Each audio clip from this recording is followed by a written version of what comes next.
I'm a millennial. I think AI is very useful in the workplace. I think people need to be trained on how to use it, how to prompt it, how to use it ethically. So that's probably the biggest challenge that employers should take on. I don't believe everything should be automated because I think the human-centric piece is very important. But I do think AI has a place in the workplace, but people need to be trained to use it. Use AI for, and I hope it's. I'm not giving away all my secrets here, but I would. So I work in HR, so I would write a job description. And I would pop it into AI then and ask it to refine it or make it sound more snappy or modernize or whatever. I write emails. I also do the same, ask it to make it more snappy, shorten it. So I would always write the content myself because I want it to sound like me, and then I get AI to make it better.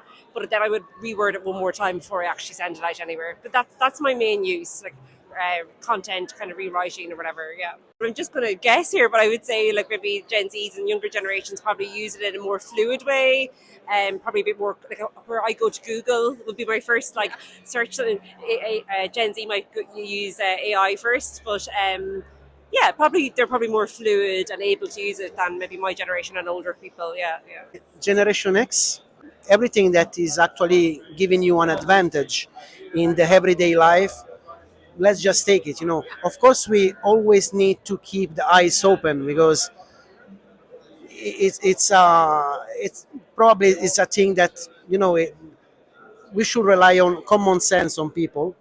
So of course we need to keep an eye open every time. But yeah, if something is simplifying, let's use it.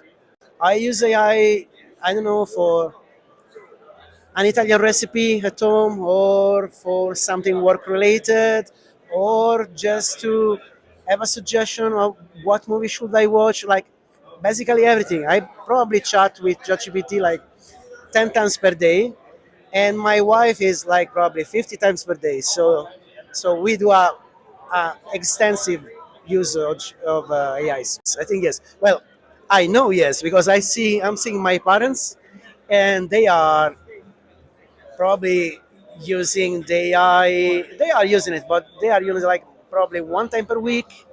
And I assume, looking at my nephews, for example, in my family, they are using it like me. So I would say that, yeah, the older generation could do better, and they would have a huge advantage, because the same of when, especially, I am thinking to my mother, especially when she discovered Google, you can actually search for recipe, and she was amazed, like, really? You can. So I assume that when she will discover all the things that AI can do, she will be more than amazed. And since I am working in AI and I am a product manager for AI products, I can tell you one thing that I always like to say. I used to say to everybody, we are actually not using AI, trust me. At the moment, we think we are using AI, but we are not. Like, there is so much we can do better in every application of life, in every field. So I'm kind of the no generation. So it's like I'm right between baby boomers and whatever the next one is. Yeah, so if we get over the naming issue of really what is AI or whatever, I think, in the office, it can help with different things. Like for me, I've used it. I used it when I had to get ready for an interview. And um, it was for a job that I didn't have the job title before, but I had transferable skills. So I'm like, okay, ChatGPT, tell me, here's my skills. How are they transferable to this role? And it was actually brilliant. Oh, it's transferable in this way. Blah blah blah blah. It was perfect. And I said, okay, I have to do a 5-slide presentation. Give me a presentation. So it said kind of here's the main bullets to cover because I didn't know that language and I did really well in the interview, and then I said, why me? And they're like, I'm a wild card. Why did you? They said, well, you have transferable, so they could see it, but then in the presentation, they saw it even more. So that was ChatGPT. I think I mentioned what I used it for, but there was one that it really did not work. I asked it, I had to show a financial picture of the financial graph, that I was tracking, return on investment or whatever for actually that interview I told you about. Because I didn't have it, and it was a piece of crap. Misspellings all over the place, and I'm like kind of a word freak. Yeah. You know, like I've seen LinkedIn posts. I'm like, no, that's spelled wrong. That's spelled wrong. I was just in the science interview, and they put it instead of if on the final last slide. Here it is. And I'm like, did AI generate that? It didn't, but it was like, yeah. So, yeah, the graphics is total crap. I just don't believe in labels, you know. And I've worked at the edge of innovation since the age of 12. So, like, you know, we're talking in the 70s. Yeah. You know. But I was using computers then, just not the kind that you're using today. But again, it was innovative thinking. So it wasn't the technology, it was actually, you know, the mind. I'm Gen X. I really believe I'm a kind of a futurist at heart. So I think every generation has been concerned about the latest technical innovation. So I remember back in the 90s, it was all about what is the internet going to do to people. We can't let people have all of this information. Now the new bête noire is AI. So it's going to destroy jobs. It's going to cause all this change. It's just another change. It's another chapter of change for humanity. And I think once we get used to it, in 20 years' time, you'll be looking back on this discussion and going, what was all the fuss about? There's now something else. So I think it's a great thing. And I think if it's harnessed in the right way, it'll have a lot of benefit, particularly to get rid of some of the more dull tasks. So I work a lot with HR teams. So I run an organization called Work Matters, and we work with teams, particularly HR. And HR has been stuck in this cycle of administration for years, whereas what they want to do is get to the strategic level. And what they spend a lot of time is working with spreadsheets, you know, knocking off repeated emails. So if we can get rid of that, it'll allow them to move up the value chain. So I'm really excited about it.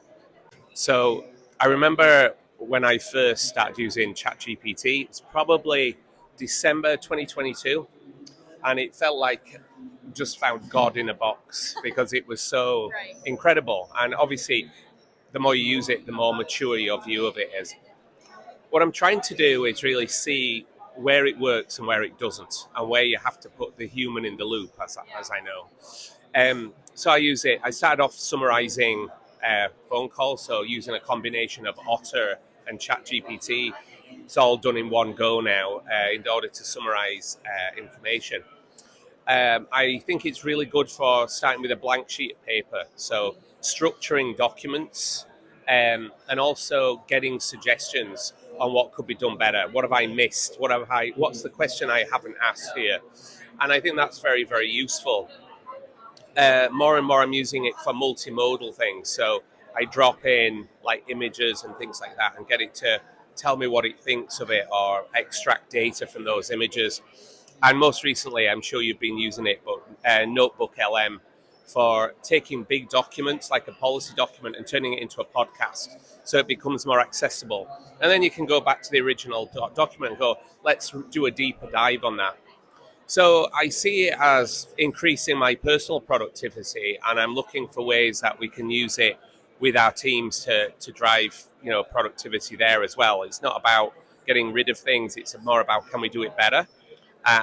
But the big learning at the moment is where to use it and where not to use it. And I think that's where we're at the moment. I don't think there's a single answer to that. I've a 90-year-old father who's on TikTok, right?